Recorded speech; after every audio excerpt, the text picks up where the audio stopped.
A North Texas state representative has filed a bill that would prohibit social media use for all Texas minors.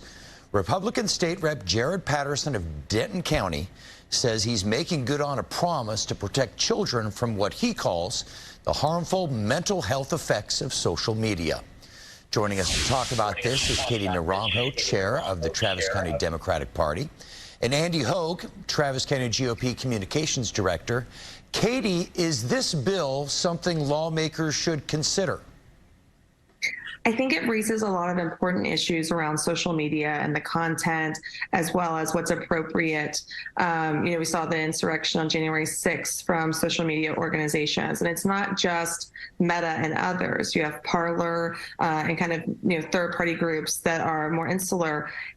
In general, we need to look at social media and free speech. However, I'm not sure this bill comes at it at the best mechanism for how to address it. Andy, what's your take on how lawmakers should approach this bill? Yeah. Well, I think it needs to be heard in committee. I think Jared Patterson has a great bill. There's a lot of issues that need to be considered one way or the other here, but I don't think it's a great idea to do a blanket ban on minors in social media. They're more tech savvy than us. They'll find other ways to communicate. My kids are not on Facebook or Twitter at all. They're on Discord. They're on game chats. If we push them further into the deep web, that might be more troublesome than the situation we have right now. Katie, does this proposed bill kind of give power back to parents?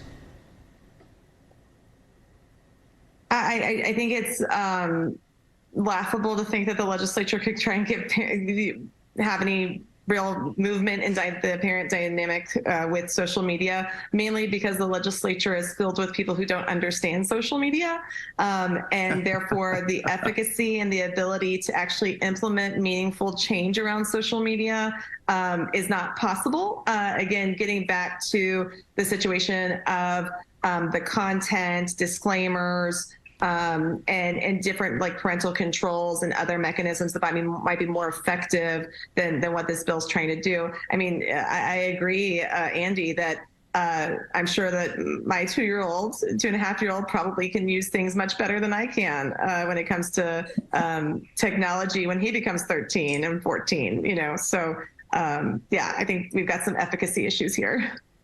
Andy, what sort of things would you like to see state legislators do as far as approaching social media to try and make it safer for young people?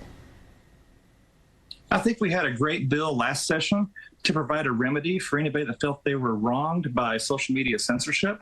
I think the free market has actually proven itself able to correct some of the problems with Elon Musk buying out Twitter. I'm sure Katie will disagree on that, but it's been great on Twitter lately for Republicans, so it's good to have a moment in the spotlight.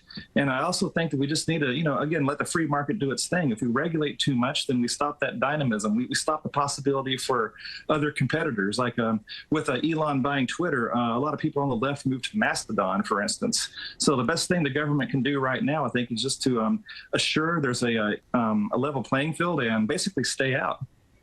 Okay. Katie, final word from you on how legislatures should approach social media? Regulation is important, but I think regulation that isn't a one-size-fits-all needs to be addressed here. We have to hold the free market accountable for what is their main interest, which is profit, and the government's main interest, which is people. And so it's people that are being harmed in social media, and it's the government that's going to come up with a solution, because the free market has yet to actually do so. And so I'm looking forward to seeing better legislation options that come out to address this issue. Okay, we will see. We are out of time for now. Katie, Andy, thank you both very much. Thank you. Good to be here.